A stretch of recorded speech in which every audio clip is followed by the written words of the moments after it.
What do you think makes a picture so good or appealing when people are just doing their thing as opposed to posing? I get the whole posing; it's artificial. You're doing something you're not used to. But like, let's say you see a guy with textured, wrinkly face, and he's eating an apple, but you shot it in this black and white and whatever. What makes pictures in the wild like that so attractive?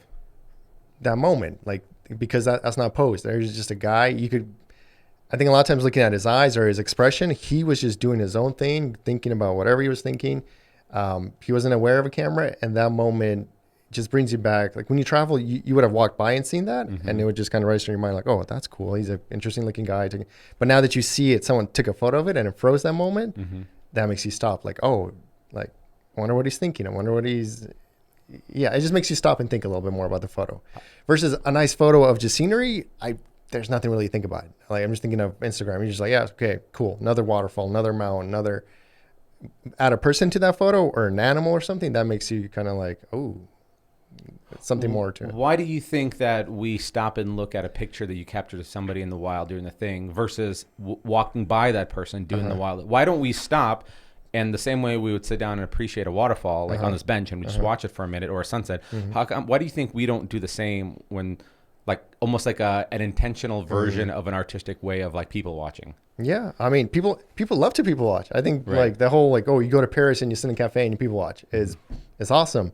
But we don't stop and watch a man eat an apple because he's going to get awkward and he's going to stop doing what he. And I mean, he'll stop. He'll stop doing what he's doing. He's like, oh, there's someone watching me. I'm not going to eat my apple, or I'm going to change the way I'm doing it because now people are watching me. Versus if you had to just capture that without him knowing, that's why I think people like it, because like, hey, this photo was captured without him. It's natural, and yeah, it's a moment that's rare. It's a moment that wasn't posed. It's just someone in his element doing their own thing, and yeah, that.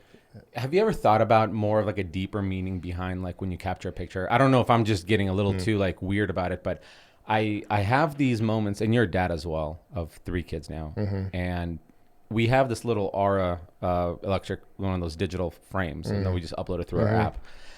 And all the pictures that I specifically select for it are always obviously pictures of the kids and the family when we're doing stuff. And whenever you walk by, get a cup of coffee, you see like the stuff like a photo album, but that's like almost like forced on you. And the way my brain registers is like, these are memories that I'm jumping back into. These are captured moments that are almost like frozen in time, like, the same way they explain NFTs. This is a part of either history or a cultural event that somebody created, not only a digital form, but almost like encapsulated that you now have ownership of. And that's why the way I look at those pictures in this digital Aura frame.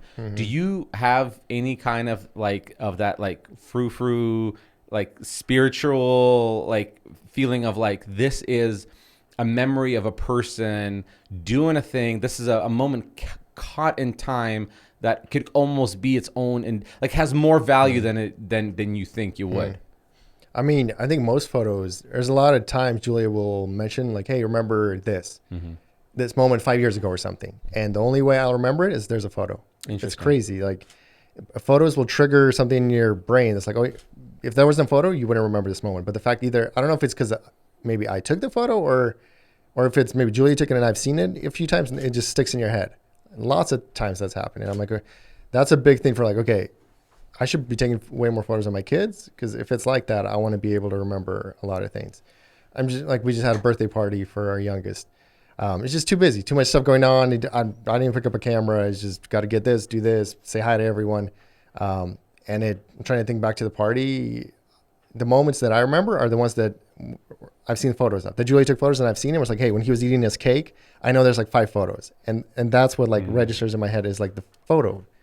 So it's only the photos help you remember things in my mind. They say that I don't know what book was I reading recently, but they were talking about how all in all, people always feel that nobody has enough time. Everybody like would agree that there's not enough daylight and there's not enough time to, and the summer flew by too quick and the winter went by too quick and all of a sudden kids are back in school but the way to counter that, what they're suggesting is you live in the moment. You don't allow yourself to start wondering about, okay, well, next month we have to plan the trip to Arizona because we were committed to that.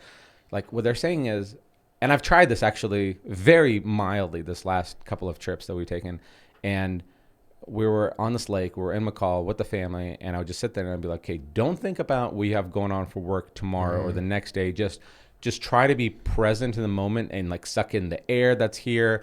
Like take these mental images of your kids, say yes to them. And I wonder if photos are just an easy way of capturing it for us to like look back on. And I think, unfortunately, it always brings us to regret, because every time you look at any photos, you never go like, oh, yeah, I was fully present. I was fully aware. And then I also now got a picture. I think most of the time we go, I was not fully present. I was not fully aware. Like you were saying, your kid's birthday, it was busy. It was chaotic. Fortunately, there's a picture for you to like do a little time traveling to. Yeah. But so there is this always like, I didn't do enough. I wasn't present enough in that moment. I have to rely on this image to be. No, I mean, it's true. Like, I mean, there's lots of times when, I mean, it's not a party setting, it's just an everyday setting where you don't take any photos. You're like, oh, it's just a random everyday, why would I take a photo? It's just, but sometimes I force myself like, hey, just grab a camera, whatever. They're playing, just take a random photo of them playing. And I really like those photos because it reminds you of like, hey, not every day was a party or a hike or this, or we went biking. Some days where we were just hanging out at home doing Legos, and those photos kind of like, oh yeah, you know, we did spend time playing at home. It just brings back another memory that like, hey, we did have some good times. Is it because we convince ourselves that we didn't do enough? I think so. Because you're like, oh, we just spent the last 2 days at home doing nothing. We did nothing this last summer, and you go, no, but let's look at the images. Yeah, and that helps. Like, oh, we did it. Yeah. Hey, thanks for watching our Next Door Neighbors podcast. And be sure to capture the full episode anywhere podcasts are streamed, and including our YouTube channel, Next Door Neighbors.